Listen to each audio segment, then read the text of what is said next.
My marriage counselor is hitting on my husband. You guys heard it correctly. That husband, marriage counselor, secret love affair. Thank you very much for watching. Today I'll be reacting to the craziest stories I've found on the internet. Please don't forget to like and subscribe and leave your thoughts in the comments. My marriage counselor is hitting on my husband. You guys heard it correctly. That husband, marriage counselor, secret love affair. As much as I like to think that I am the main character in a movie, I did not expect this plotline, but it's true.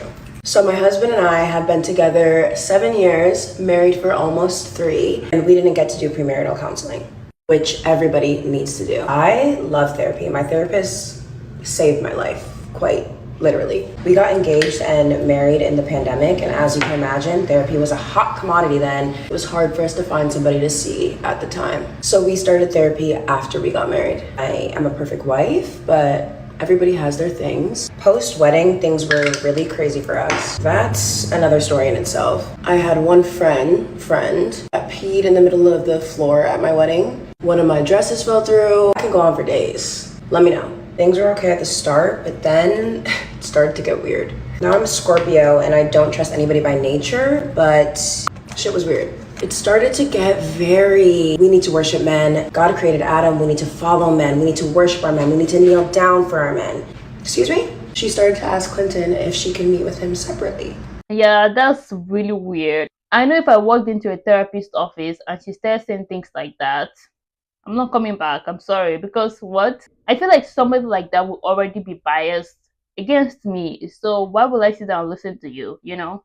It was also in a way of like, I need to meet with you separately. It's in the best interest, actually, that I meet with you separately. I've actually been in this dissociated fawning state for maybe the past 5 years due to trauma. So I've really let a lot of things slide. And this was something that I also was going to let slide. Aside from her asking to visit when she's in town, love these little blushes, by the way. There were so many things that happened in our sessions that were just completely inappropriate, to the point where my husband was literally having to speak up in sessions and be like, well, no, actually, no. Finally, when she started doing the one-on-one requests, my husband was like, this is not okay. I also retired from being an investigative journalist, but I had to put on my detective hat back for this one. I found her social media and I didn't like what I saw. A lot of men. I think it's normal for your therapist to want to meet with each couple one-on-one. But wanting to visit while in town, that's kind of weird. Because most therapists, you can only see them by appointment, right? And also, if your husband is calling some of her behaviors as weird, she definitely made him feel uncomfortable. I'm glad that your husband is somebody that has integrity and he spoke up and he didn't take her up on her weird offer, because I'm pretty sure she was probably hitting on him. That's why he felt very uncomfortable, right? Now, I don't judge anybody for what they do in their free time, but if she wanted to be a stan account for NBA and NFL players, she should just do that. We're really nice about it and we're just like, hey, it's just not really working, but thank you for your help. I got away from the situation and I started telling the people close to me. Everyone was like, need to report her, she can get her license taken away. And I don't know, maybe I'm wrong, but I didn't want to do any of that because I don't think she's a bad person. I just think she likes men, which I'm kind of in my redemption era. I fear I have so many stories to tell. I think I was just a little too quiet for too long. Also, how pretty. Let me know if you guys want to hear about wedding drama because I've been dying to talk about it. Lyric gloss. I like how this has turned into a makeup tutorial. Watch your back. Kidding. Kind of. I think this woman is highly unprofessional. And I think she should report her, because I won't be too surprised if she's not the only one that had this experience with the therapist.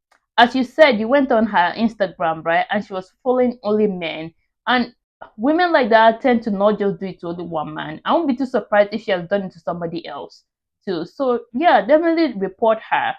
It's just a very weird experience to have with a therapist, because most people have generally positive experiences with the therapist, but this was really weird, especially for a marriage counselor too. It's like, I'm going to read some of the top comments. This person says, as a therapist, I'm absolutely horrified. I'm so sorry this happened, but I'm so happy your husband stood up for you. Exactly, this is not something you expect from a therapist. Most therapists don't behave like this. It's just really weird behavior. Listen to this one, guys. This person says, once my aunt and uncle went to marriage counseling and he and the counselor actually had an affair. What? Is this actually a thing?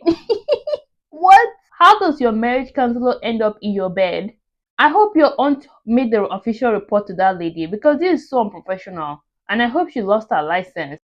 This other person says someone in my town just posted a very similar story of her therapist trying to steal her man. What in the world is going on with this therapist? This is giving very desperate. Because are you telling me that you cannot find your own man and you have to steal somebody's man, somebody that is putting money in your pocket? You go steal their man and then you risk losing your license. Like it smells desperate and it sounds stupid because why would you risk losing the license that you spent years trying to get?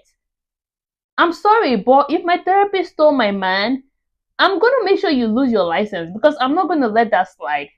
As the worst counseling session I've ever had in my entire ministry. And it's going to be one of the strangest stories you've ever heard. And you're going to find this very hard to believe, except for one thing. There were people on staff, whenever I was on staff at this local church, that can attest to this story. This is back in 1993. The couple that came in were not members of our church, but a church member said, Brad, is there anything you can do for them? They're hurting. They've got babies. I'm going to call them Jim and Mary. That's not their real names. They came in, a couple, they're in their upper 20s, and they're just at each other. And they are split. I'm not sure which way it goes. And the husband, who's staying away from the house and who's there. But at the time, the husband, Jim, had custody of the children.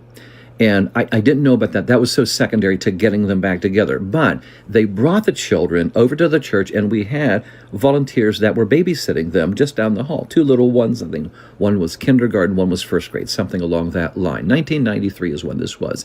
And this young couple comes in. He is a former athlete working his way up in a professional sports organization. If I named it, you'd easily know it. I'm not going to name it, but he was an up-and-coming minor league athlete, and he became injured. So he's adjusting into the corporate world after having that. Very promising, too, found out later on. And his wife, Mary, is over in another corporate work, but not with him. So they're both professionals, all right? And they finally come together. They bring the children over here, and the babysitters are watching them down there. These two are going at it. It is horrible. I finally, after, I don't know, an hour, get them to be civil and start talking. And it looks like there is hope on this. It looks like there is a corner. It just appears to me there is maybe the first step of reconciliation. Mary seems to want to talk about this and then work with them. So she finally calms down, and then I see she's civil, and then I'm going to let him start to speak. And I said, Jim, you love her, right? Yes, I do. I said, you want everybody to be back home, right? Yes, I do. I said, it wouldn't be great for the four of you to be back home and starting your life anew as of within the next hour. Wouldn't it be great? Yes, it would. I said, so what's stopping it? Are you ready? I'm telling you, I have staff members that can vouch for this. I want you to listen to this very carefully. Before the Lord, I'm not embellishing one thing. He says, he sits back and he points at her. And he says, here's the big rub. Whenever we finish dinner, for example, we'll finish, and then she'll take the plates and she'll put them in the sink. Take the silverware, put them in the sink. Take the cups, put them in the sink. And he just stares at me. And I'm not getting where this is going. I said, and? He goes, she just puts them there. She won't even start washing them for like 30 minutes. She puts them in there. All she does is rinse them off. She doesn't even try to clean them. Not for at least a half an hour. And then she putters around for a while and then maybe works her way over to the dishwasher. And I said, Jim, I'm not getting the point here. So is that the big issue that he wants a divorce over? Because she didn't wash the dishes at his own time? Like, this doesn't make any sense. Because based on what this guy just said, it sounds like she's the one that does most of the cooking. If your wife cooks, what's wrong with you washing the dishes if you want the dishes to be done right after? It's not as if she leaves the dishes in the sink for days. So what's wrong with you just putting the dishes in the dishwasher? Honestly, this is just a ridiculous excuse to get a divorce. Maybe it's one of those situations where they've been fighting for so long that everything about the other person literally annoys them. Because I feel like this is very nitpicky though. Or maybe just the stress and depression of changing his career is hard on him, and rather than dealing with it like a regular person, he's taking it out on his wife. That's just the way I see it. I just don't think that the divorce is literally just about the dishes. I think there's just more to this. He goes, whenever you finish dinner, you wash immediately, get everything scrubbed down, wipe down the table, put everything away, get the stuff in the dishwasher. And I'm starting to realize what kind of a person this is. For real though, what's wrong with his own hands? You literally have a dishwasher. Why can't he put the dishes in the dishwasher himself? And I said, this is your main problem here? And he says, well, wouldn't it be with you? I said, no. And he goes, well, it is with me. All right, follow me now. No. If I had somebody that cooked my meal and all I had to do was to do the dishes, I'll be grateful to do the dishes. I'm not going to sit down here and complain about it. I said, Jim, you love her and you love the babies so much. Wouldn't it be that you could just let the dishes go, to have your wife back home, to have Mary back home with the kids? What would you rather have? Dirty dishes for a half an hour or your wife and babies back home? Wouldn't you want to have them back home and you could live with the dirty dishes in the sink? And he actually looked at me and looked at her and he said, no, I couldn't.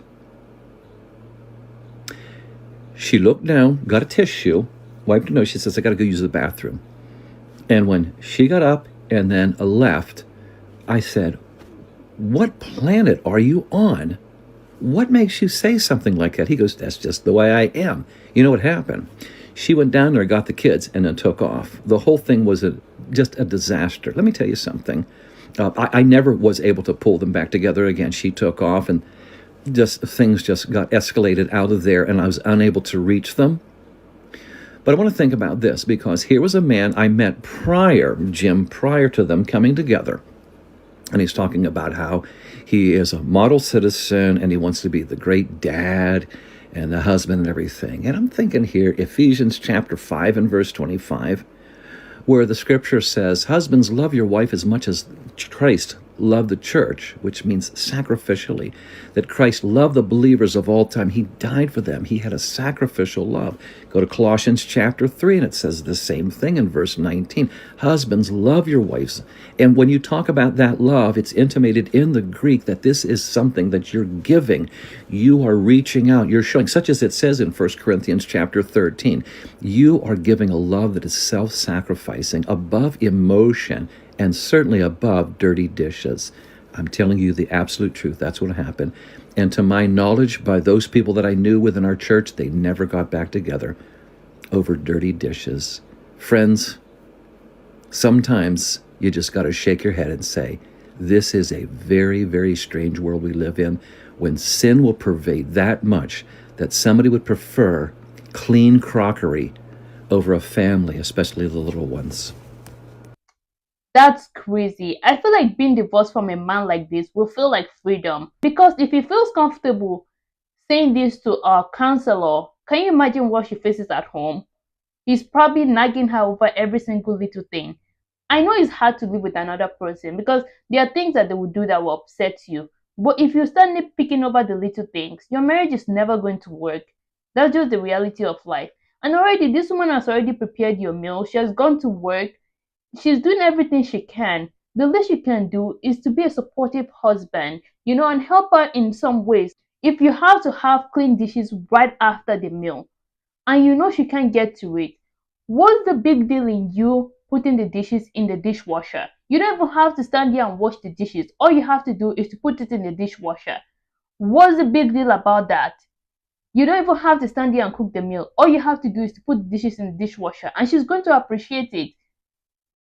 I don't know. I just feel like this is more than just the dishes. It doesn't make sense to actually throw away a whole marriage just because of dishes. I'm going to read some of the top comments. This person says, why didn't he do the dishes then? She's right to flee. He's a wacko. Exactly. This is literally the pettiest reason I've heard that two people divorced each other. Because what? Because of dishes. Come on. This person brings up an interesting point. She said it's not about the dirty dishes, it's about his control. He was going to tell her how to do it, and his wife appliance had better do it.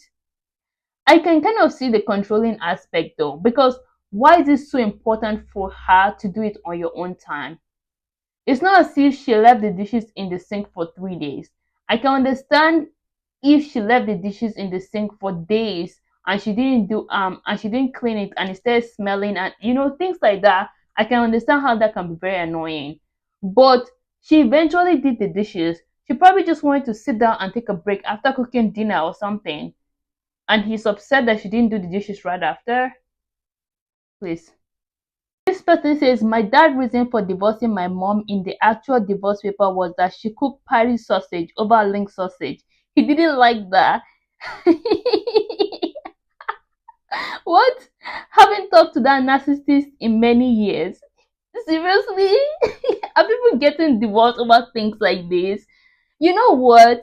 If it's that important to you, you have to be more thorough when you're picking somebody that you're going to end up with, right?